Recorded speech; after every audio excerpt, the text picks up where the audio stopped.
ถ้าหากพูดถึงผลงานของผู้กำกับที่ใช้ระเบิดเปลืองที่สุดคนหนึ่งอย่างไมเคิลเบย์เชื่อว่าทุกๆคนต้องนึกถึงแฟรนไชส์หนังอย่าง Transformer แน่นอนถ้าใครจำกันได้ช่วงที่หนังเข้าใหม่ๆเนี่ยกระแสแรงสุดๆฮะแต่ใครจะไปเชื่อเลยครับว่าหนังมันจะพังลงด้วยตัวมันเองและปัญหานับไม่ถ้วนจากกองถ่ายจนหลายคนตั้งข้อสงสัยว่ามันเกิดอะไรขึ้นกันแน่กับแฟรนไชส์หนังเรื่องนี้เราจะมาหาคำตอบกันในคลิปนี้ฮะ JCB Studio Presents The Fallen of Transformers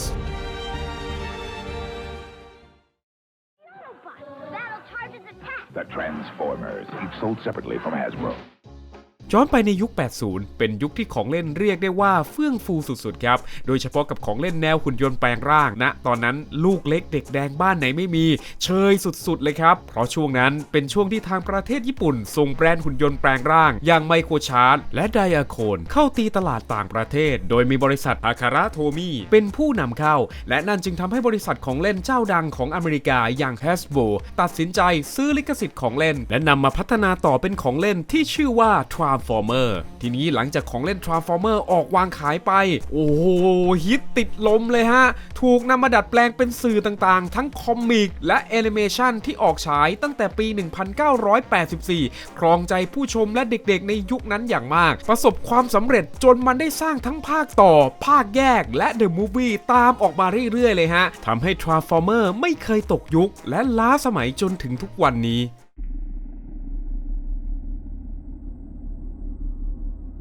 เชื่อไหมครับว่า Transformer ไม่ใช่ตัวเลือกแรกเลยนะฮะที่จะถูกนำมาสร้างเป็นหนัง Live Action ฉายโรงภาพยนตร์มันเริ่มมาจากของเล่นในเครือที่ฮิตไม่แพ้กันอย่าง G.I. Joe ครับโดยดอนเมอร์ฟีโปรดิวเซอร์ของหนัง Transformer ทุกภาคออกมาเปิดเผยว่าความจริงแล้วตัวแกเองมีความสนใจอยากจะสร้างหนัง G.I. Joe มากกว่าครับมีการเจรจากับ Hasbro และ Sony ที่เป็นผู้จัดจำหน่ายแต่ณตอนนั้นดันเกิดสงครามอิรักซะก่อนฮะทำให้พี่ดอนแกรู้สึกว่านี่ไม่ใช่เวลาที่ดีเท่าไหร่นักในการสร้างเรื่อง G.I. Joe โปรเจกต์หนัง G.I. Joe เลยถูกพับเก็บไปอย่างน่าเสียดายในตอนนั้นเองครับแคโรล มันโรหัวหน้าของ Hasbro Film ในขณะนั้นได้เดินเข้ามาหาพี่ดอนฮะและก็แนะนำพี่ดอนว่างั้นก็สร้าง Transformer แทน G.I. Joe ไปเลยสิดอนซึ่งพี่ดอนแกยังไม่ตกลงปลงใจในทันทีนะฮะเพราะแกยังมีความกังวลเรื่อง CGI ในตอนนั้นว่าจะเนรมิตหุ่นยักษ์สู้กันจนเมืองพังได้เนียนและดูดียังไงเพราะตอนที่โปรเจกต์ Transformer ถูกเสนอมานั้นมันอยู่ในช่วงปี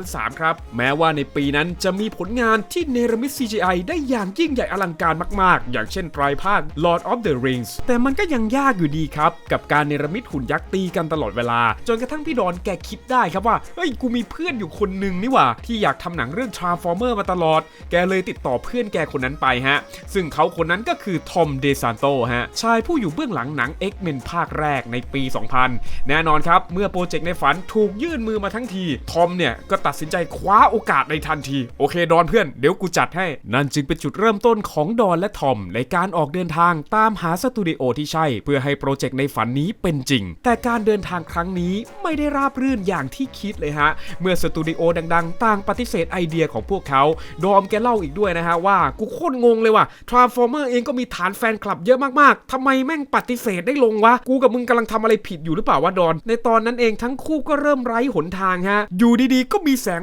วาบเข้าไปใส่หน้าพวกเขา2 คนครับเมื่อเรื่องที่พวกเขาอยากสร้าง Transformer มันไปถึงหูของพ่อใหญ่สตีเวน สปีลเบิร์กครับหนึ่งในผู้ร่วมก่อตั้ง DreamWorks ที่ก็เป็นแฟน Transformer ขั้นสุดแกเลยตัดสินใจกวักมือเรียกดอนกับทอมฮะมานี่บัก2 ตัวเนี่ยซุ่มสูอยากเฮ็ด Transformer แม่นบ่ก็ได้เดี๋ยวกูเฮ็ดให้สปีลเบิร์กแกไปนั่งตำแหน่ง Executive Producer ให้เลยนะครับเอาแบบภาษาชาวบ้านก็คือเป็นเฮดให้เลยหนังเรื่อง Transformer เดี๋ยวกูดูแลให้ทุกอย่างทีนี้ปู่สตีเวน สปีลเบิร์กเนี่ยก็ไปดึงเอาตัวโรเบโต ออซซี่และอเล็ก เคิร์ชแมน2 คนเขียนบทจากหนังเรื่อง Mission Impossible ภาค 3 ครับซึ่ง2 คนนี้เป็นแฟนการ์ตูน Transformer อย่างเหนียวแน่นอยู่แล้วพวกเขาได้รับมอบหมายให้เขียนบทหนัง Transformer โดยสปีลเบิร์กมีโจทย์งานให้นะครับว่าหนังเรื่องนี้จะต้องเกี่ยวกับเด็กเฮอร์มอยที่มาพร้อมกับรถคู่ใจซึ่งจะเป็นแกนหลักสำคัญของหนัง Transformer พอได้คนเขียนบทใช่ไหมต่อมาก็ต้องเฟ้นหาผู้กำกับฮะในตอนนั้นสปีลเบิร์กได้สนใจผู้กำกับคนหนึ่งมากๆเขาคือผู้กำกับเจ้าของฉายา ระเบิดภูเขาเผากระท่อมทลายรังโจรใช่แล้วฮะผมกำลังพูดถึงบุคคลที่เป็นเหมือนอาลองแห่งวงการฮอลลีวูดอย่างไมเคิลเบย์ปู่สปิลเบิร์กแกมั่นใจสุดๆเลยนะครับว่าไมเคิลเบย์คือตัวเลือกที่ใช่สำหรับหนังเรื่องนี้เพราะแกมองว่าตาเบย์เนี่ยเก่งในการทำฉากแอคชั่นที่วินาศสันตโรษมันก็คงไม่มีใครหน้าไหนแล้วที่จะเหมาะสมไปมากกว่านี้และหลายคนอาจยังไม่เคยรู้นะฮะว่าสมัยที่ไมเคิลเบย์เป็นเด็กฝึกงานเนี่ยแกเคยไปฝึกงานที่บริษัทลูคัสฟิล์มครับซึ่งหน้าที่หลักๆของเบย์คือเป็นคนวาดสตอรี่บอร์ดในหนังอินเดียนาโจนส์ภาคแรกนี่แหละฮะคุณลองคิดว่าตัวเองเป็นผู้กำกับนะครับมันไม่ใช่โอกาสง่ายๆเลยนะครับที่อยู่ดีๆผู้กำกับเจ้าของ2รางวัลออสการ์อย่างสตีเวนสปิลเบิร์กเดินเข้ามาหาคุณและมอบงานให้คุณกำกับหนังเรื่อง Transformer เป็นใครก็ยากที่จะปฏิเสธลงใช่ไหมครับแต่สำหรับไมเคิลเบย์ที่ครั้งหนึ่งเคยเป็นอดีตเด็กฝึกงานเก่าเคยทำงานกับสตีเวนสปิลเบิร์กมาก่อนเขาเลือกที่จะเซโนในทันทีฮะแล้วตอบแบบเกี้ยวกาดด้วยนะฮะว่าแม่งก็แค่การ์ตูนตีกันโง่ๆกูจะไปทำหนังแบบนั้นทำไมกูไม่ทำหรอกสปิลเบิร์กก็แบบโอ้โหไอ้เฮียนี่มึงปีกล้าขาแข็งมากตอนมึงเป็นเด็กฝึกงานของกูมึงยังแบบครับพี่เบิร์กตอนนี้มึงขนาดนี้เลยเหรอสักพักหนึ่งมึงไม่ตบหัวกูเลยแต่ปู่สปิลเบิร์กแกอยากได้เบย์จริงๆฮะแกเลยพูดแบบใจเย็นนะฮะว่า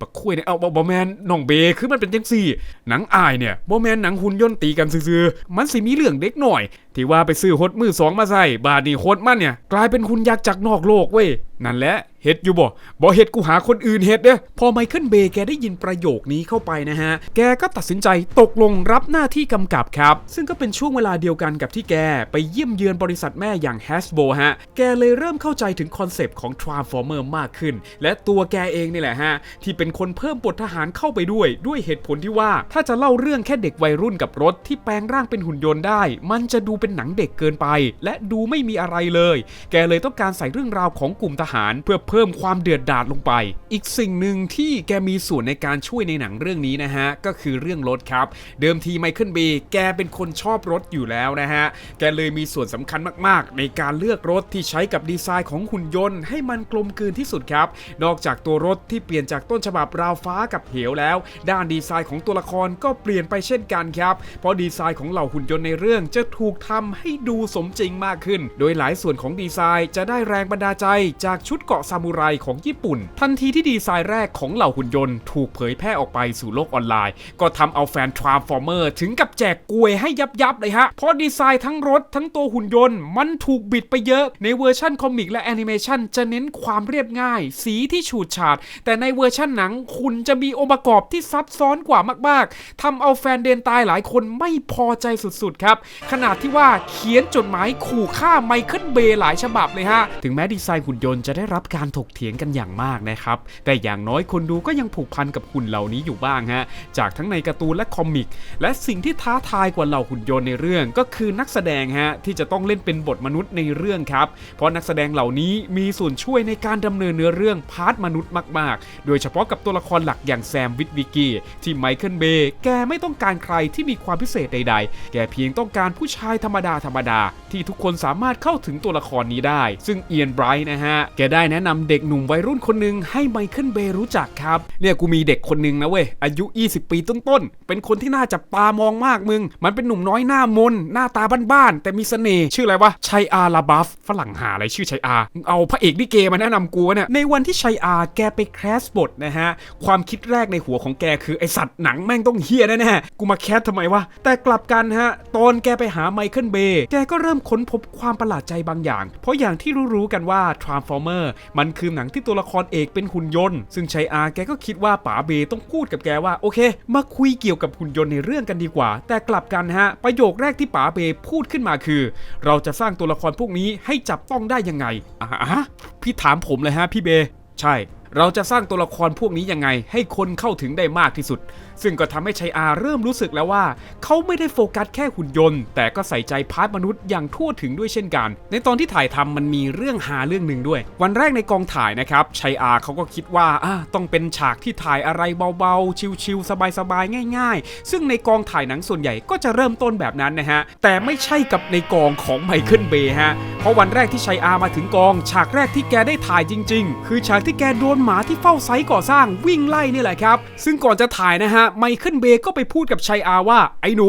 ยินดีต้อนรับเข้าสู่กองถ่ายของกูเราจะถ่ายซีนหมาวิ่งไล่มึงไม่ต้องห่วงถ้ามึงเป็นอะไรเจ็บป่วยหรือเนื้อหนังฉีกขาดวางใจกูได้เพราะกูทำประกันผ่านดีมเวิร์กและพาราเมาเรียบร้อยเพราะฉะนั้นพร้อมนะแอคชั่นพ่อมึงดิเบย์วิ่ง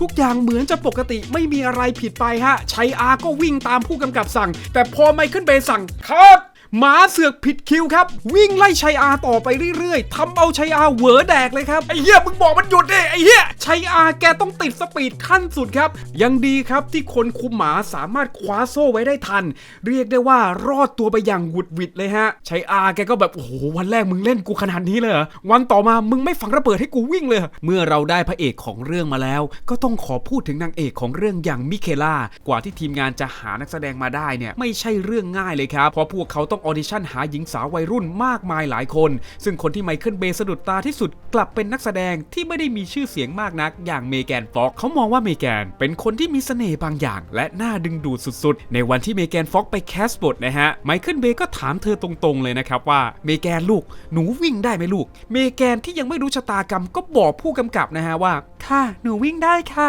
จะดีอยู่แล้วครับถ้าไมเคิลเบย์ไม่ถามต่อว่าหนูสามารถวิ่งไปแล้วโชว์หน้าท้องได้ไหมคะพี่ไม่ใช่ไฮโซเกย์ใช่ไหมคะจะมาดูพุงหนูหน้ากูเหมือนเขามากมั้งซึ่งมันก็เป็นคำถามที่ออกแนวไม่ค่อยเหมาะสมเท่าไหร่เนาะอย่างไรก็ตามครับบทมิเคล่าก็ตกเป็นของเมแกนฟ็อกหนังเริ่มถ่ายทำตั้งแต่ 22 เมษายน ปี 2006 จนถึงวันที่ 4 ตุลาคมปีนั้นครับเป็นการถ่ายทำที่นักแสดงลงความเห็นว่าโคตรมันและบางครั้งก็ไม่ค่อยเหมือนการถ่ายหนังเท่าไหร่เหมือนกูมาหนีสงครามยังไงก็ไม่รู้โดยเฉพาะกับชัยอาฮะที่นอกจากหนีระเบิดแล้วยังต้องเสี่ยงตายในหลายๆฉากอีกด้วยถ้าคุณผู้ชมสงสัยว่าหนังเล่นใหญ่ขนาดไหนขอบอกเลยนะครับว่าทุ่มทุนสุดๆตั้งแต่การไปถ่ายทำในค่ายทหารจริงๆแถมได้เอ็กตร้าเป็นทหารอีกสาเหตุที่ไมเคิลเบย์สามารถถ่ายทำแบบนั้นได้นะฮะเพราะว่าแกมีคอนเนคชั่นกับทางกองทัพสหรัฐที่ค่อนข้างหนาแน่นแกสามารถนำทหารจริงๆไปเล่นหนังได้และยังได้อภิสิทธิ์เช่าพาหนะทางทหารต่างๆไม่ว่าจะเป็นรถถังเครื่องบินรบฮอเรือดำน้ำและอื่นๆอีกเพียบหลังจากที่หนังถ่ายทำเสร็จไปเรียบร้อยแล้วประมาณ2 เดือนตัวอย่างแรกก็เผยออกสู่สายตาชาวโลกและทำให้ความคิดของผู้คนหลายคนที่เคยอคติกับหนังเรื่องนี้โดยเฉพาะดีไซน์ในตอนนั้นแทบจะเปลี่ยนความคิดไปเลยฮะTransformer 1 ว่าด้วยเรื่องราวของแซมวิทวิกกี้นะฮะเด็กวัยรุ่นไฮสคูลที่ได้รถเชฟโรเลตคาเมโลรถมือ2สุดเฟี้ยวจากพ่อของเขาเป็นของขวัญที่สอบได้เกรด A แต่แซมต้องมาพบกับความจริงว่ารถคันนั้นดันเป็นหุ่นยนต์ตัวโคตรใหญ่ที่มาจากดาวไซเบอร์ตอนเพื่อออกตามหาออสปาร์คซึ่งเป็นแหล่งพลังชีวิตของพวกมันโดยมีเหล่าพรรคพวกเพื่อนๆออโตบอทคอยร่วมด้วยแซมต้องร่วมมือกับออโตบอทก่อนที่เหล่าดีเซปติคอนจะหาออสปาร์คเจอและเปลี่ยนโลกทั้งใบให้กลายเป็นเครื่องจักรสังหารTransformer ของไมเคิลเบย์มันไม่ใช่แค่หนังแอคชั่นธรรมดาแต่เป็นหนังสงครามที่เน้นความสมจริงขั้นสุดและพยายามนำเสนอเหล่าหุ่นยนต์ในฐานะนักรบจากต่างดาวที่มาปกป้องโลกพอหนังฉายจริงก็ตามคาดฮะหนังประสบความสำเร็จอย่างมาก Transformer สามารถครองใจใครหลายต่อหลายคนได้การันตีด้วยรายได้$709 ล้านจากทุนสร้าง$147 ล้านทั้งหมดนี้จึงกลายเป็นจุดเริ่มต้นที่เปิดตัวได้อย่างสวยงามและแน่นอนครับเมื่ออะไรก็ดีไปหมดเพราะฉะนั้นการที่จะทำหนังภาคต่อมันต้องดียิ่งกว่าเดิมแต่สำหรับภาค2ดันกลายเป็นหนังที่นักวิจารณ์ใส่หัวแต่คนดูชอบใจ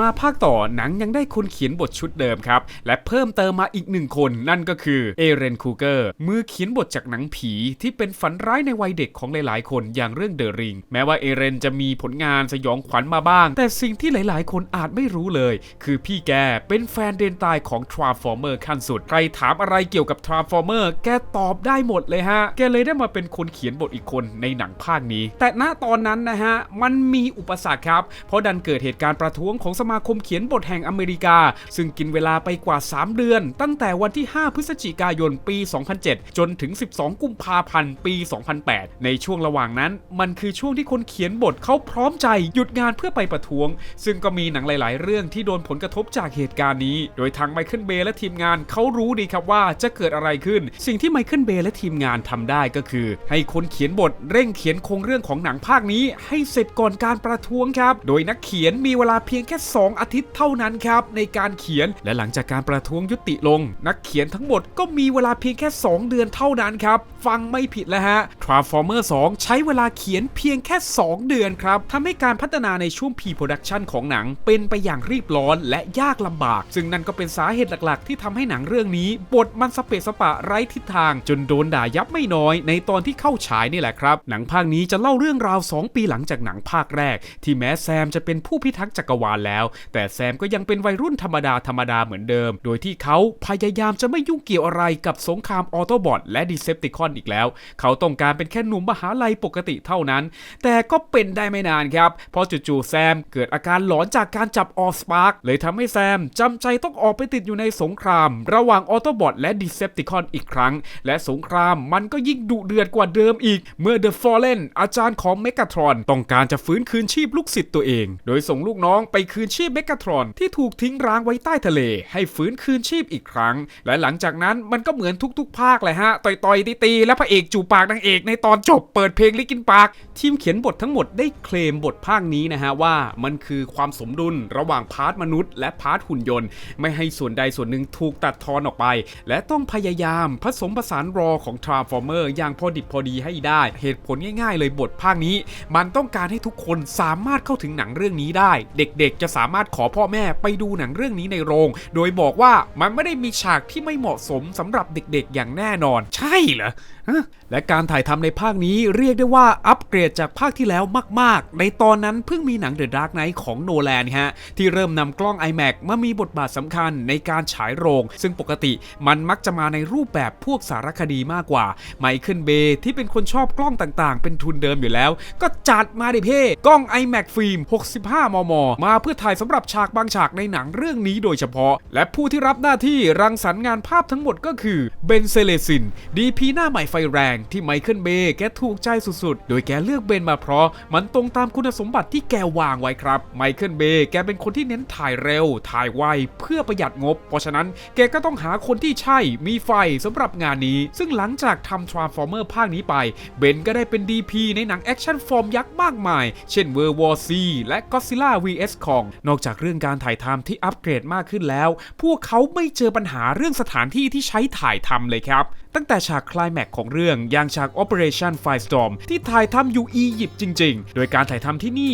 ไม่ได้มีปัญหาเหมือนกับประเทศอื่นๆเลยครับที่แฟนคลับมักจะไปรุมล้อมนักแสดงจนทำให้การถ่ายทำมันล่าช้าหรือมีปัญหาทางโปรดิวเซอร์อย่าง Lorenzo Di Bonaventura นี่ชื่อหรือคาถาในแฮร์รี่พอตเตอร์วะเนี่ย Lorenzo แกได้บอกไว้ว่าในกองถ่ายที่อียิปต์เนี่ยมีทีมงานจากฝั่งอเมริกันแค่150 คนและชาวอียิปต์ท้องถิ่นอยู่หลายสิบคนเลยทำให้การถ่ายทำเป็นไปได้อย่างราบรื่นดีนอกจากนี้ทางไมเคิลเบย์ยังได้รับสิทธิพิเศษในการถ่ายทำหนังที่พีระมิดได้อีกด้วยคือต้องบอกอย่างนี้ก่อนนะครับว่าไม่ใช่หนังทุกเรื่องนะฮะที่จะได้ถ่ายทำที่พีระมิดโดยความที่พีระมิดเป็นสถาปัตยกรรมที่มีความเชื่อต่างๆมากมายและสำหรับชาวอียิปต์บางคนเองก็ค่อนข้างถือเรื่องนี้เหมือนกันฮะไมเคิลเบย์ว่าสันไมเคิลเบย์แกได้ทำการขออนุญาตซาฮีฮาวาสนักโบราณคดีและนักอียิปต์วิทยาผู้มีชื่อเสียงมากๆของอียิปต์ซึ่งณตอนนั้นแกดำรงตำแหน่งเป็นเลขาธิการใหญ่สภาสูงแห่งกิจการโบราณสถานของอียิปต์อีกด้วยในวันนั้นตอนเบย์แกไปเจอซาฮีแกเล่าให้ฟังครับว่าซาฮีเนี่ยเป็นแฟนตัวยงหนังชุดนี้เลยนะและในตอนนั้นซาฮีก็ได้สวมกอดผมและกระซิบข้างหูว่าอย่าทำอะไรกับพีระมิดกูนะไมเคิลเบย์ก็รับปากเลยฮะว่าได้เลยพี่ชายตอนถ่ายนะผมไม่ทำหรอกแต่ในหนังอ่ะไม่แน่อันนี้กูเติมเองก็ดูดิฮะในหนังจะระเบิดพีระมิดอยู่แล้วซาฮีเห็นมีสะอื้นอ่ะไหนมึงบอกไม่พังไงไอเบสิทธิพิเศษในการถ่ายทำยังไม่หมดเพียงเท่านี้นะครับทางกองถ่ายก็ได้รับการสนับสนุนอย่างดีจากกองทัพของจอร์แดนที่ให้ยืมสิ่งของต่างๆไปใช้ในเรื่องได้แต่ครั้งนี้ไม่ใช่ว่าไมเคิลเบย์แกมีคอนเนคชั่นหรือว่าแกไปขออนุญาตอะไรนะฮะแต่เพราะว่ากษัตริย์ของจอร์แดนสมเด็จพระราชาธิบดีอับดุลลอห์ที่2ของจอร์แดนท่านเป็นแฟนตัวยงของหนังเรื่องนี้เช่นกันท่านเลยให้การสนับสนุนหนังเรื่องนี้อย่างเต็มที่ทั้งเรื่องอุปก รณ์การเดินทางสถานที่เรียกได้ว่าเป็นการถ่ายทำที่ชิลสุดๆและผ่านไปได้ด้วยดีมากๆสุดท้ายหนังก็ถ่ายทำเสร็จในวันที่ 2 พฤศจิกายนปี 2008 แล้วก็เข้าสู่กระบวนการ post production อย่างเต็มตัวงาน CGI ในภาคนี้พัฒนาอย่างก้าวกระโดดสุดๆแต่สิ่งที่เป็นงานหนักเลยก็คือหนังเรื่องนี้มีหลายฉากที่ถ่ายทำด้วย IMAX ซึ่งเทคโนโลยีในตอนนั้นก็เป็นอุปสรรคใหญ่พอสมควรเลยครับเพราะมันทำให้ทีม CG ต้องเรนเดอร์งานให้ละเอียดกว่าเดิมมากๆแทบเป็นการระดมทีมงานและอุปกรณ์อย่างหนักครับคิดภาพตามผมแบบนี้นะฮะภาคแรกของ Transformer เนี่ยไอฉากที่มันอลังการงานสร้างนะฮะมันใช้พื้นที่ดิสถึง20เทราไบต์แต่ภาค2รายละเอียดต่างๆและการเรนเดอร์งานภาพของ IMAX ใช้พื้นที่สูงถึง145เทราไบต์กันเลยทีเดียวฮะเยอะกว่าภาคแรก7เท่าแค่เวลาเรนเดอร์เฉพาะของ IMAX นะฮะก็ใช้เวลาสูงถึง72ชั่วโมงต่อเฟรมแล้วฮะนานกว่าเรนเดอร์หนังที่ใช้กล้องปกติถึง6เท่าและแน่นอนครับว่าด้วยความโหดของการเรนเดอร์ขนาดนั้นมันก็เลยทำให้หนึ่งในคอมพิวเตอร์ที่ใช้เรนเดอร์หนังถึงกับระเบิดตู้มเลยฮะเรื่องนี้ได้รับการยืนยันโดยคุณสกอตต์ฟาโรนะครับหัวหน้าแผนกวิชวลเอฟเฟกต์ของบริษัทที่ทำ VFX ทั้งหมดของหนังชุดนี้ได้ให้สัมภาษณ์ถึงเหตุการณ์ที่เกิดขึ้นว่าไอ้เรื่องที่คอมระเบิดนี่คือเรื่องจริงครับมันเหมือนกับในหนังเลยที่จู่ๆก็มีควันลอยขึ้นมาเครื่องก็ร้อนและก็บุ้มตามนั้นครับทางสกอตต์ยังเสริมอีกด้วยว่าหนึ่งในตัวแปรที่ทำให้คอมระเบิดก็คือฉากที่ Devastator ทำลายพีระมิดในเรื่องนี่แหละฮะฟาโรเขาเปรียบเทียบว่าตัวชิ้นส่วนหลักๆของ Optimus Prime จะมีชิ้นส่วนที่เคลื่อนไหวได้อยู่ราวๆ 10,000 ชิ้นครับซึ่งโปรแกรมที่ตั้งเอาไว้คือการควบคุมชิ้นส่วนทั้งหมดตั้งแต่รถบรรทุกไปจนถึงร่างหุ่นที่ยืนอยู่แต่ตัวของ Devastator มีชิ้นส่วนมากกว่า 80,000 ชิ้นเลยฮะเยอะกว่า Optimus ถึง 8 เท่าสิ่งเดียวเท่านั้นที่ช่วยประหยัดเวลาได้ในการเรนเดอร์คือการวางตำแหน่งของกล้องเฉพาะฉากนั้นๆอธิบายง่ายๆก็คือต้องเรนเดอร์ชิ้นส่วนที่จำเป็นเท่านั้นแหละฮะซึ่งแค่ไอ Devastator ตัวเดียวกับฉากพีระมิดก็แดกพื้นที่ในไดฟ์ไปราว 85% ของทั้งหมดแล้วครับหนังภาคนี้ออกฉายในวันที่ 24 มิถุนายน ปี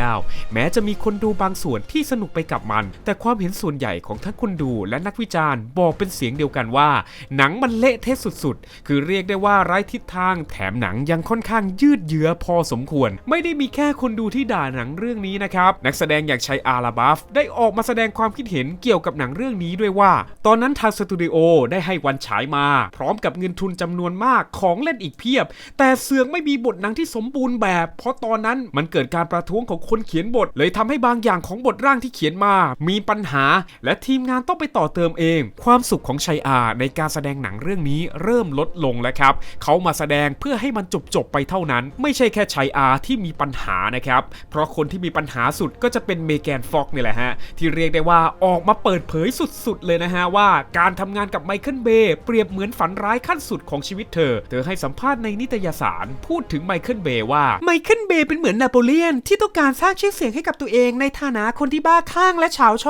ติเบย์เปรียบดังฮิตเลอร์ในกองถ่ายการทำงานกับเบย์จึงเรียกได้ว่าเป็นฝันร้ายของฉันอย่างมากแต่ตอนที่เบย์เขาไม่ได้อยู่ในกองอ่ะเขาก็ดูเป็นคนธรรม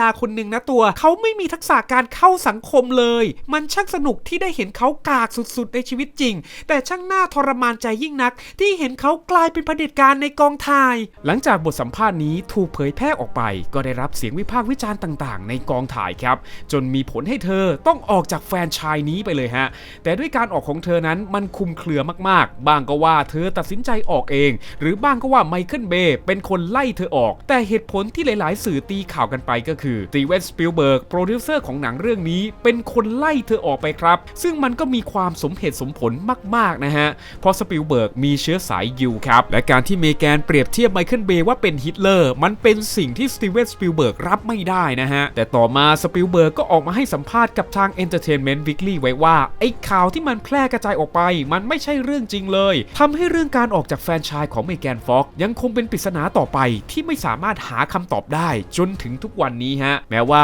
ตัวหนังภาคนี้จะถูกวิจารณ์อย่างหนักนะฮะแต่รายได้มันสูงถึง$836 ล้าน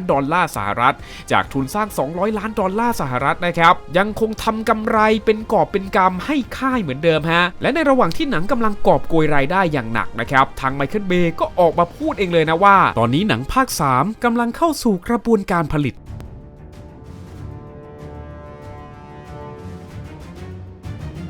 แม้ไมเคิลเบย์จะประกาศนะฮะว่าหนังกำลังเข้าสู่กระบวนการผลิตภาคต่อแต่ด้วยวิบากกรรมต่างๆที่เจอจากภาค2นะฮะทำให้ไมเคิลเบย์ตัดสินใจพักเป็นเวลา1ปีจากแฟรนไชส์นี้ฮะทีนี้ในระหว่างที่พักอยู่ทางพาราเมาต์ก็โทรมาบอกไมเคิลเบย์ว่าเนี่ยเบย์พวกกูจะวางฉายหนังภาค3เป็นวันที่1กรกฎาคมนะเว้ยมึงโอเคเปล่าเบย์แกก็ตอบไปว่าเอาเลยพี่คือแกตอบแบบไม่คิดอะไรนะฮะจนกระทั่งพาราเมาต์ประกาศวันฉายของหนังภาคต่อนี้อย่างเป็นทางการคือวันที่1กรกฎาคมปี2011ทำให้ไมเคิลเบย์เหวอแดกไปเลยฮะแกเปิดเผยเรื่องนี้ไว้นะฮะว่าตอนที่พาราเมาต์คุยกับแกเขาบอกวันที่และเดือนครบหมดแต่เสือกบอกผิดเป็นปี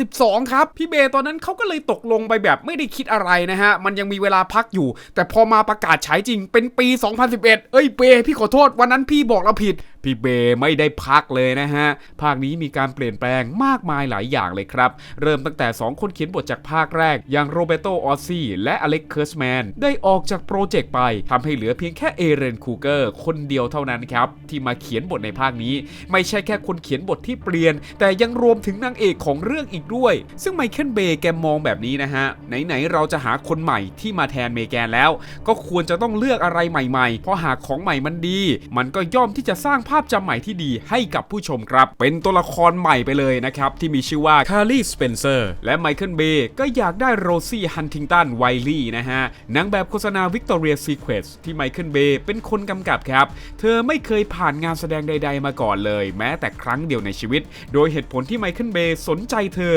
นั่นก็เพราะว่าเธอดูเป็นคนที่มีชีวิตชีวาและมีสำเนียงอังกฤษที่น่ารักโดยไมเคิลเบย์อีเมลไปหาเธอว่าโอเคนี่มันอาจจะดูบ้าๆมากไปหน่อยนะแต่สิ่งนี้มันสามารถเปลี่ยนชีวิตของเธอได้นะคือผมหมายความว่าเรื่องแบบนี้มันไม่ได้เกิดขึ้นบ่อยๆผมแค่จะถามว่าสนใจจะมาเล่นหนัง Transformer ภาคใหม่ไหมมาลองแคสดูได้นะซึ่งโรซี่ก็ตัดสินใจมาลองแคสครับทั้งที่เธอก็ไม่รู้นะครับว่าเธอกำลังจะได้มาเล่นเป็นนางเอกคนใหม่เพราะทีมงานหลอกเธอว่าจะให้เธอมาพากย์เสียงเป็นหุ่นที่ชื่อเนเมซิสครับแถมเธอได้อ่านบทเพียงแค่หน้าเดียวเท่านั้นตอนเธออ่านบทเธอก็คิดในใจว่าแม่งไม่เวิร์กแน่ๆเธอเลยไม่ได้คาดหวังอะไรฮะแต่ในวันถัดไปครับไมเคิลเบย์ก็มาคุยกับเธอและบอกเธอว่าหนูจะได้เล่นเป็นนางเอกนะลูกก่อนเบย์จะพาตัวเธอไปหาชัยอาลาบาพร้อมกับการสกรีนเทสที่ยาวนานถึง6 ชั่วโมงเพื่อให้เธอเข้าใจถ่องแท้ถึงการแสดงหนังจริงๆโดยป๋าดันอย่างไมเคิลเบย์ต้องการที่จะดึงศักยภาพของเธอให้เต็มที่และเป็นตัวเอง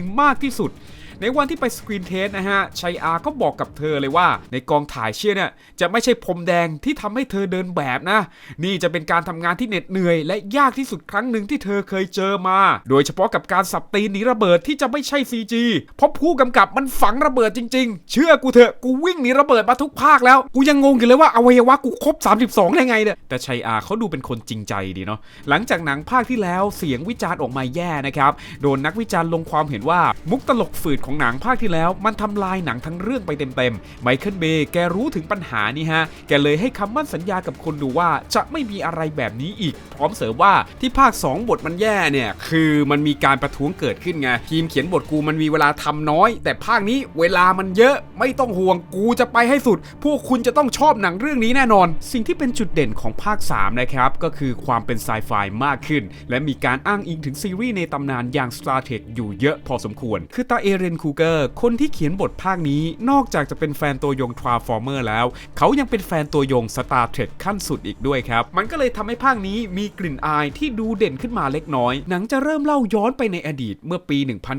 1962 เมื่อยาน The Ark ที่ได้บรรทุกอุปกรณ์อย่าง The Pillar อุปกรณ์ที่สามารถหยุดสงครามระหว่าง Autobot และ Decepticon ได้เคลื่อนไหวตัวนี้ออกจากดาวไซเบอร์ทอนแต่ไม่ทันไรฮะจู่ๆยานก็ถูกยิงแล้วตกลงไปในดวงจันทร์เรื่องมันไปถึงหูนาซาครับเลยทำให้ท่านประธานาธิบดีจอห์น F. เคนเนดีอนุมัติภารกิจที่จะส่งมนุษย์ไปยังดวงจันทร์โดยใช้เป็นฉากบังหน้าในการออกไปสืบเกี่ยวกับยานเดอะอาร์คนั่นเลยทำให้ทางรัฐบาลสหรัฐรู้ถึงการมีอยู่ของยานนี้และปิดบังเรื่องราวของยานนี้มาตลอดจนกระทั่งออปติมัสพรามได้รู้ความจริงเข้าครับพี่แกเลยบุกเข้ายานและได้พบกับเซนติเนลพรามอาจารย์ของตัวเองในสภาพบางตายซึ่งหลังจากออปติมัสได้ทำการฟื้นอาจารย์ของตัวเองเขาก็บอกกับออปติมัสว่าไอเดอะพิลาร์เนี่ย เป็นแท่งสัญญาณที่พี่แกสร้างขึ้นมาเพื่อสร้างสะพานเชื่อมระหว่างจักรวาลขึ้นแต่ความจริงแล้วเซนติเนลเขาเตรียมกับเมกาทรอนไว้แล้วฮะและพร้อมจะเปลี่ยนโลกให้กลายเป็นเครื่องจักรส่วนพี่แซมเราในภาคนี้ก็กลายเป็นมนุษย์เงินเดือนแบบเต็มรูปแบบยังต้องเข้าไปพัวพันกับเหตุการณ์กู้โลกอีกครั้งพอร์ตเหมือนกันทุกภาคเลยฮะในภาค2ไมเคิลเบย์เขาเอากล้อง iMac มาใช้ใช่ไหมครับมาภาคนี้ไมเคิลเบย์แกก็ยังจะเอากล้อง iMac มาใช้เหมือนเดิมครับแต่ครั้งนี้อะไรก็เปลี่ยนไปฮะเพราะในตอนนั้นเทรนด์ iMac 3D กำลังมาเลยฮะนั่นทำให้พาราเมาส์เกิดความคึกขนองอยากลองให้ไมเคิลเบย์ใช้บ้างครับแต่ไมเคิลเบย์แกไม่ได้สนใจการใช้กล้อง iMac 3D มากนักเพราะแกรู้สึกว่ามันไม่ใช่ตัวแกเท่าไหร่มันทั้งยุ่งยากและเหน็ดเหนื่อยจนกระทั่งแกได้มีโอกาสไปคุยกับเจ้าของหนังที่ปฏิวัติวงการตัวจริงอย่างเจมส์คาเมรอนครับเจมส์เขาก็แนะนำเบย์แบบนี้นะครับมึงต้องมองกล้อง iMac 3D ให้เป็นของเล่นเว้ยซึ่งถ้ามึงทำได้เนี่ยมึงจะสนุกไปด้วยแน่นอนเอาง่ายๆมึงดูอย่างกูเป็นตัวอย่างกูเนี่ยถ่ายแม่งทุกอย่างทั้งซากเรือไททานิกสันเขาใต้มหาสมุทรหรือ motion capture ขนาดจุดที่ลึกที่สุดในโลกกูก็ยังไปถ่ายได้เลยทำไมมึงจะทำไม่ได้ล่ะเบพอพี่เบได้ยินแบบนั้นก็เกิดไฟฮะตัดสินใจที่จะถ่าย Transformer ภาค 3 ในระบบ 3 มิติทันทีฮะหนังเริ่มถ่ายทำตั้งแต่วันที่ 18 พฤษภาคม ปี 2010 และปิดกล้องวันที่ 9 พฤศจิกายนปีนั้นก่อนเข้าสู่กระบวนการ post production ในทันทีมารอบนี้ทีม CGI ปวดกระบาลกว่าเดิมครับรอบที่แล้วทีมงานต้องปวดหัวกับไอตัว Devastator นะฮะที่มีชิ้นส่วนถึง 80,000 ชิ้นแล้วทำคอมพิวเตอร์ระเบิดมารอบนี้มีตัวละครอย่าง The Dealer ฮะดีเซปติคอนที่มีลักษณะคล้ายปลาไหลติดมีดที่ทีมงานใช้เวลาในการเรนเดอร์มากถึง122ชั่วโมงต่อเฟรมครับต่างจาก Devastator ที่ใช้เวลาเรนเดอร์เพียง72ชั่วโมงเท่านั้นและอย่าลืมนะครับว่าหนังภาคนี้ใช้ในระบบ 3 มิติเพิ่มความลำบากให้ทีมงานเป็นเท่าตัวเลยฮะประเด็นคือถ้าตัวหลักคงไม่มีปัญหาอะไรแต่นี่เสือกเป็นแค่กีกี้ที่โผล่มาขู่เล่นๆก่อนโดนออปติมัสตบซะเสียหมาโผล่มารวมทั้งเรื่องแค่3นาทีเองและหนึ่งในฉากที่ทีมงานลงความเห็นกันว่าโคตรเหนื่อยคือฉากที่ดิวเลอร์มุดทะลุตึกสูงก่อนจะรัดตึกนั้นจนพังฉากสุดเท่นี้มีความยาวราวๆประมาณ1นาทีแต่เป็น1นาทีที่ทีมงานใช้เวลามากถึง228ชั่วโมงต่อเฟรมในการเรนเดอร์คนที่ตัดผมสกินเฮดและทำ CGI ให้หนังเรื่องนี้นะมึงตัดต่อหนังเรื่องนี้เสร็จผมมึงยาวเลยหนังภาคนี้ออกฉายที่สหรัฐอเมริกาในวันที่ 29 มิถุนายน ปี 2011 ซึ่งคนดูก็ยังคงสนุกกับภาคนี้เช่นเคยครับแม้นักวิจารณ์จะออกมาสับเละพร้อมบอกว่าหนังไม่ต่างจากการเอาสูตรสำเร็จของทั้ง2ภาคมาย้อมแมวเลยแต่อย่างน้อยบทหนังมันก็ไม่ได้เลวร้ายแบบภาค 2มันยังดูสนุกได้อยู่อีกหนึ่งสิ่งที่คนบ่นกันเยอะเป็นพิเศษคือการแสดงของโรซี่ที่หลายคนบอกว่าเมแกนฟ็อกที่ว่าเล่นแข็งแล้วรายนี้คือไร้อารมณ์สุดๆขนาดที่ว่าเธอถูกเสนอชื่อเข้าชิงรางวัลนักแสดงสมทบหญิงยอดแย่จากรางวัลที่ไม่มีดาราคนไหนอยากได้ครับและไม่มีประโยชน์สุดๆอย่าง Razzie Award แม้จะโดนติจากนักวิจารณ์แต่รายได้มันทะลุ 1,000 ล้านเป็นครั้งแรกเลยนะฮะกับแฟรนไชส์ Transformer จากทุนสร้าง$195 ล้านสหรัฐเก็บรายได้ทั่วโลกไปที่ 1,124 ล้านสหรัฐกลายเป็นหนัง Transformer ที่ทำรายได้สูงที่สุดจวบจนถึงปัจจุบันนี่แหละฮะเหมือนทุกอย่างจะไปได้ดีแล้วนะครับแต่ดันเกิดเหตุการณ์ที่หลายๆคนจำไม่เคยลืมเมื่อจู่ๆในระหว่างที่อยู่ในช่วงโปรโมทหนังนะฮะชัยอาแกดันให้สัมภาษณ์ไปว่าแกจะไม่ขอกลับมารับบทแซมอีกบทแซมมันต่อยอดอะไรไม่ได้แล้วมันก็จริงของนักแสดงพูดนะบทแซมไม่มีอะไรเลยฮะนอกจากเจอเรื่องชิบหายแล้วก็จูบนางเอกในตอนท้ายและการที่ชัยอาออกจากหนังเรื่องนี้อาจจะเป็นสิ่งที่เขาคิดถูกแล้วครับเพราะหลังจากนี้ไปหนังภาคต่อ Transformer ได้กลายเป็นหนังที่เน้นปริมาณมากกว่าคุณภาพไม่ใช่แค่นักแสดงที่ออกนะครับไมเคิลเบย์ผู้กำกับแกก็ออกจากโปรเจกต์ภาค 4 ลาขาดแฟรนไชส์นี้หลายคนก็คงเดากันได้แหละครับจากความเหน็ดเหนื่อยตลอดเวลาหลายปีที่แกต้องเผชิญและทางสตูดิโอก็พยายามติดต่อผู้กำกับหลายคนให้มาสานต่อสิ่งที่เบย์แกทำไว้แต่ไม่ว่าจะติดต่อใครไปทุกคนก็ล้วนต่างปฏิเสธกันหมดฮะ บทมันไปต่อยากนะครับพระเอกหลักก็หายดาวแม่งก็ระเบิดบทมันตันใครจะอยากกำกับต่อล่ะสุดท้ายทำให้พาราเมลต้องกลับไปง้อไมเคิลเบย์ตามสเต็ปครับซึ่งพาราเมลก็ทำสำเร็จด้วยนอกจากไมเคิลเบย์จะกลับมาแล้วมือเขียนบทคู่ใจของแฟนชายนี้อย่างเอเรนคูเกอร์ก็กลับมาอีกเช่นกันส่วนทางด้านนักแสดงอย่างที่เราทราบกันดีตัวละครแซมวิทวิกกี้ได้ถูกตัดออกไปเรียบร้อยและถูกแทนที่ด้วยเคทเยเกอร์ที่ได้นักแสดงขวัญใจแม่ยกอย่างมาร์ควอร์เบิร์ตมารับบทนี้ฮะซึ่งแกได้มาเล่นบทนี้ก็เพราะไมเคิลเบย์ถูกใจแกเป็นพิเศษครับจากที่เคยทำงานร่วมกันในหนังสุดฮาอย่างเรื่อง Pain and Gain และพี่มาร์คเซ็นสัญญาเล่น Transformer 3 ภาคติดครับเป็นการบอกใบ้เป็นในว่า Transformer ภาคที่มีเคทเป็นตัวเอกจะมีถึง3 ภาคฮะสำหรับภาค 4 นะครับเล่าเรื่องราวของเคทเยเกอร์เป็นนักประดิษฐ์ที่ต้องการจะประดิษฐ์ของวิเศษขึ้นมาครับแต่ดันไปเจอกับรถบรรทุกรูปร่างแปลกแถมติดปืนใหญ่อีกต่างหากเคทได้นำเจ้ารถบรรทุกคันนั้นกลับมาบ้านโดยที่เขาไม่รู้เลยว่านั่นคือ Optimus Prime ที่โดนโจมตีจากการตามล่าจนบาดเจ็บอย่างหนักเคทได้ทำการซ่อม Optimus พร้อมด้วยคาถาบูชาพุทธัง Optimus ธัมมัง Optimus สังฆัง Optimus I'll kill you! จนออปติมัสตื่นขึ้นมาฮะก่อนที่เคทต้องไปพัวพันกับการถูกตามล่าของเหล่าออโตบอทจากมนุษย์ผู้ไม่หวังดีทั้งหลายไมเคิลเบย์ได้ออกมาบอกเองเลยว่าหนังภาคนี้จะเป็นหนังเรื่องแรกของโลกที่ใช้กล้อง IMAX รูปแบบใหม่ล่าสุดเลยนะจ๊ะอีกทั้งหนังภาคนี้ยังมีสตูดิโอจีนมาร่วมทุนด้วยเพื่อตีตลาดจีนแบบเต็มรูปแบบนั่นเลยทำให้หนังเรื่องนี้ได้มีโอกาสถ่ายทำที่ฮ่องกงครับแต่ก็ดันเกิดเรื่องที่ไม่มีใครคาดคิดฮะอย่างที่รู้ๆกันครับการถ่ายหนังมันไม่ควรมีเสียงอะไรที่ดังรบกวนระหว่างถ่ายทำซึ่งปกติในกองถ่ายจะมีทีมงานไปเตือนคนก่อเสียงรบกวนครับแต่มันดันมีคนที่ไม่ทำตามที่ทีมงานเตือนฮะเพราะระหว่างถ่ายมีเสียงเพลงดังขึ้นมาจากร้านซ่อมแอร์ใกล้ๆซึ่งเจ้าของร้านเนี่ยเป็น2พี่น้องที่มีชื่อว่าหมากซีฮังและหมากซีซิงครับเพื่อกันความสับสนเนี่ยกูจะเรียกแม่งอาฮังกับอาซิงแล้วกันนะฮะทั้ง2อาเนี่ยออกมาอ้างว่าไม่อยากให้พวกลือมาถ่ายแถวนี้เลยทำเสียงกวงส่งติงอาฮังบอกพวกมังพวกลือต้องจ่ายเงินซกเซยให้อ้วกับพี่ใหญ่เป็นเงิน 1,000 ดอลลาร์ฮ่องกงไอ้ฮัง 1,000 มึงจะเอาไปซื้อถั่วงอกผักละอ้วกับน้องไซต้องการ 100,000 ดอลลาร์ฮ่องกงตีเป็นเงินไทยก็ราวๆ 430,000 กว่าบาทฮะทีมงานก็รู้สึกว่าโอ้โหมันแพงไปไม่จ่ายแม่งหรอกไอ้เหี้ยนั่นทำให้ทั้งคู่เดือดจัดเลยครับเข้าไปป่วนกองถ่ายอยู่เรื่อยๆตลอดเวลาและมักจะเข้าไปหาเรื่องไมเคิลเบย์อยู่เสมอฮะไอ้เบย์ไอ้เก๋าเจ๊กแม่สุดท้ายก็เป็นเจ้าหน้าที่ตำรวจนี่แหละครับที่เข้ามาคุมสถานการณ์จนทำให้2พี่น้องถูกควบคุมตัวหนังใช้เวลาถ่ายทำตั้งแต่ 28 พฤษภาคม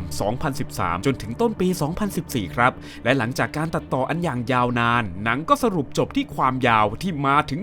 165 นาทีทำเอาแฟนหนังถึงกับตกใจเลยฮะมึงจะเล่าอะไรให้ยาวขนาดนั้นวะเนี่ยหนังเองก็ไม่ค่อยมีอะไรอยู่แล้วพอฉายจริงก็เป็นอย่างที่ทุกคนคิดไว้ครับหนังยืดเยื้ออย่างมากยืดจนน่าเบื่อขนาดฉากสู้ที่มันเดือดยังไม่ช่วยอะไรเลยฮะเนื้อเรื่องก็ยังหนักหนาพอสมควรครับจับต้นชนปลายยากสุดๆตัวละครใหม่ก็ดึงดูดไม่ได้ดูยังไงก็อินไม่ลงที่สำคัญที่สุดครับภาคนี้ไม่มีการบอกได้ว่าแซมหายไปไหนเหมือนปล่อยทิ้งไว้โดยที่ไม่บอกอะไรเลยถึงแม้จะโดนด่าสาปแช่งแค่ไหนหนังก็ยังทำรายได้สูงถึง 1,104 ล้านดอลลาร์สหรัฐจากทุนสร้าง210 ล้านดอลลาร์ไม่ต้องถามเลยนะครับว่าหนังจะมีภาคต่อหรือไม่รายได้มันดีสักขนาดนั้นต้องถามคนดูแบบนี้ดีกว่าว่ามึงยังอยากทำให้พวกกูดูต่ออีกเหรอ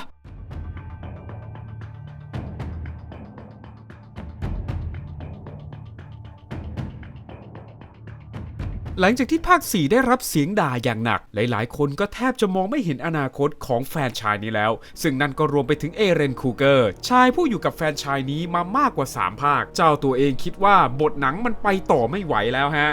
อะไรก็มีแต่ออโตบอทกับดีเซปติคอนสู้กันอย่างเดียวไหนจะพาร์ทมนุษย์ที่ยืดเยื้อและยาวสุดๆทำให้แกตัดสินใจออกจากโปรเจกต์นี้ไปมันก็เลยทำให้หนังภาคนี้สตูดิโอจำเป็นต้องตามหาเหล่าสุดยอดมือเขียนบทคนใหม่ที่จะต้องมา มาเขียนหนังเรื่องนี้ให้สมบูรณ์แบบและกอบกู้ศรัทธาจากเหล่าแฟนๆ Transformer ให้ได้โดยสตูดิโอได้ติดต่อคนเขียนบทมากมายครับสุดท้ายไปได้อาร์ตมาคัมและแมตต์ฮอลโลเวย์ฮะชื่อดูคุ้นๆไหมครับผมเคยพูดถึง2คนนี้ไปแล้วนะฮะในคลิปจุดจบ I.Y. Right Sony ทั้งคู่เป็นคนเขียนบทเรื่อง Kraven the Hunter ครับส่วนไมเคิลเบย์หลังจบภาค4แกลั่นวาจาเลยนะฮะว่ากูจะไม่กลับมาทำอีกแล้วแต่สุดท้ายก็กลับมาทำภาคที่5ต่อครับพร้อมบอกอีกด้วยว่าเนี่ยภาคสุดท้ายกูจริงๆแล้วนะไอสัตว์อย่าให้มีครั้งที่3นะกูพอแล้วพาราเมลไม่ต้องมาตามกูแล้วไม่ใช่แค่ไมเคิลเบย์นะครับที่จะอำลาแฟรนไชส์นี้ยังมีมาร์ควอร์นเบิร์ดอีกคนครับแล้วแกไม่ได้บอกเหตุผลที่ออกด้วยนะทั้งที่ก่อนหน้านี้แกบอกว่าแกเซ็นสัญญาไป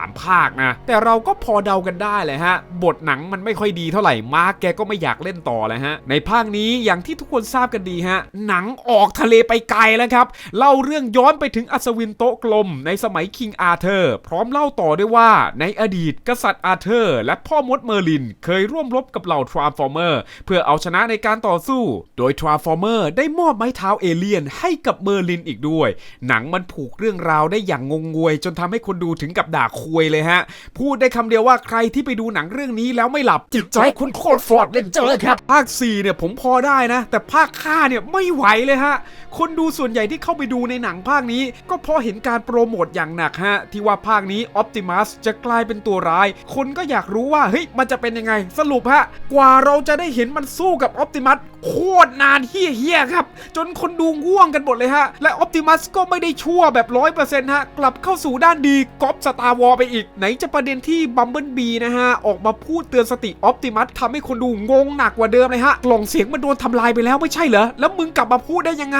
หนังเองไม่ได้เฉลยแม้แต่น้อยด้วยนะครับว่าบัมเบิลบีมันพูดได้ยังไงซึ่งก็กลายเป็นปริศนาอย่างหนักจนถึงตอนนี้ครับแม้จะมีการปรากฏตัวอีกครั้งหนึ่งของเบกกาทรอนหลังจากโผล่มาในเอ็นเครดิตภาค4พร้อมร่างใหม่ก็ไม่ได้ช่วยให้หนังมันดีขึ้นเลยแม้แต่น้อยฮะสิ่งหนึ่งที่คุณผู้ชมอาจพลาดไปตอนดูหนังเรื่องนี้นะฮะมันมีการบอกด้วยนะครับว่าไอ้แซมเนี่ยมันหายไปไหนทำไมไม่มาโผล่เลยแต่ไม่ได้โผล่มาแบบตรงๆนะฮะโผล่มาให้คุณดูไปคิดต่อเองฮะผมจะเล่าให้ฟังครับคือในหนังมันจะมีสมาคมหนึ่งที่ชื่อว่าวิดแคนนะฮะเป็นสมาคมที่รวมคนมากมายที่แฝงตัวอยู่เพื่อปกป้องอดีตของ Transformer ไม่ให้หลุดออกไปได้ฮะและตระกูลวิดแคนเองเนี่ยก็เป็นทายาทของเมอร์ลินด้วยครับโดยในเรื่องเขาก็จะโชว์บุคคลต่างๆที่อยู่ในสมาคมนี้ฮะซึ่งหนึ่งในนั้นก็คือบักแซมและปู่ของแซมฮะที่อยู่สมาคมนี้โดยในเรื่องเนี่ยได้บอกไว้ว่านางเอกของภาค5เป็นทายาทคนสุดท้ายที่ยังมีชีวิตอยู่นั่นก็เป็นการใบ้แล้วฮะว่าแซมได้ขิดไปแล้วครับต้องเข้าใจแบบนี้ก่อนนะครับว่า Transformer 4 กับ 5 มันแทบจะไม่มีความต่อเนื่องจากของเก่าที่เป็นเวอร์ชั่นแซมเลยและการที่เขายัดบทแซมเข้ามาดื้อๆแบบนี้มันทำให้หนังเกิดพล็อตโฮลเยอะพอสมควรครับ Transformer The Last Night นะฮะเป็นหนังที่โดนด่าแบบไม่มีชิ้นดีจากทั้งคนดูและนักวิจารณ์ถึงความเละขั้นสุดส่วนด้านรายได้ทำไปได้เพียง$600 ล้านสหรัฐจากทุนสร้าง$217 ล้านเป็นหนังที่ทำรายได้ต่ำที่สุดของแฟรนไชส์นี้ไปแล้วครับแม้รายได้จะไม่เข้าเป้าแต่ก็มีหลายๆครั้งที่ข่าวภาคต่อมันออกมาอยู่เรื่อยๆครับแต่สุดท้ายมันก็ไม่เคยเกิดขึ้นเลยนั่นเท่ากับว่าหนัง Transformer ที่เป็นยุคของไมเคิลเบย์ได้สิ้นสุดลงแล้วครับน่าเสียดายที่หนังได้ปูภาคต่ออย่างยิ่งใหญ่กับการปรากฏตัวของตัวร้ายเบอร์ต้นๆในจักรวาล Transformer อย่างยูนิคอร์นที่แฟนๆถึงกับอุทานโอ้โหกว่ามึงจะโผล่มาได้แต่สุดท้ายหนังมันไม่ได้ไปต่อนะครับน่าจะเอามาตั้งแต่ภาค2ภาค3แล้วคุณผู้ชมเชื่อไหมครับว่าสตีเวนสปิลเบิร์กนะครับเขาเคยเตือนไมเคิลเบย์แล้วนะว่า Transformer ควรจะจบแค่3ภาคไม่ควรมีมากกว่านั้นแต่ก็อย่างว่าครับหนังมันทำเงินและสตูดิโอเขาอยากสร้างภาค4มันก็เลยกลายเป็นว่า4กับ5พี่เบย์เหมือนขายวิญญาณไปเรียบร้อยแล้วแต่ไม่ใช่ว่าแฟรนไชส์นี้มันจะสิ้นสุดลงเลยนะครับเพียงแค่ยุคไมเคิลเบย์มันได้จบสิ้นลงไปแล้วครับตอนนี้ Transformer มันถูกรีบูตจักรวาลใหม่นะฮะมันมีหนังแยกเดี่ยว Bumblebee นะฮะและก็มีหนัง Transformer ภาคใหม่และภาคนี้ทิ้งเอ็นเครดิตด้วยการคอลแลบกับ G.I. Joe ฮะส่วนหนังอีกภาคอย่าง Transformer 1 ที่เป็นแอนิเมชันแม้จะไม่ประสบความสำเร็จทางด้านรายได้นะฮะอาจจะด้วยการโปรโมทที่โคตรน้อยนะฮะแต่คนดูและนักวิจารณ์ก็ลงความเห็นไว้เป็นเสียงเดียวกันว่านี่คือ Transformer ภาคที่ดีที่สุดภาคหนึ่งเท่าที่เคยมีมาฮะแม้ว่าจักรวาล Transformer ของไมเคิลเบย์ได้สิ้นสุดลงไปแล้วแต่อย่างน้อยหนังชุดนี้ก็ได้เข้าไปอยู่ในใจของใครหลายต่อหลายคนภายใต้อะไรที่มันแย่ๆของหนังชุดนี้มันก็ยังมีเรื่องดีที่น่า จดจำอยู่ครับถ้าคลิปนี้มีข้อมูลที่ตกหล่นหรือผิดพลาดประการใดตัวผมขออภัยด้วยนะครับและถ้าคุณชอบคลิปนี้นะฮะช่วยกันคนละ1 ไลค์หน่อยนะครับกดติดตามช่อง JCB และแจ้งเตือนด้วยนะครับผมกับทีมงานจะได้มีกำลังใจทำคลิปยาวๆมาให้รับชมครับเดี๋ยวฟอร์เล่นตอนหน้าจะเกี่ยวกับเรื่องอะไรนะฮะรอติดตามกันได้ครับวันนี้ขอตัวลากันไปก่อนสวัสดีครับ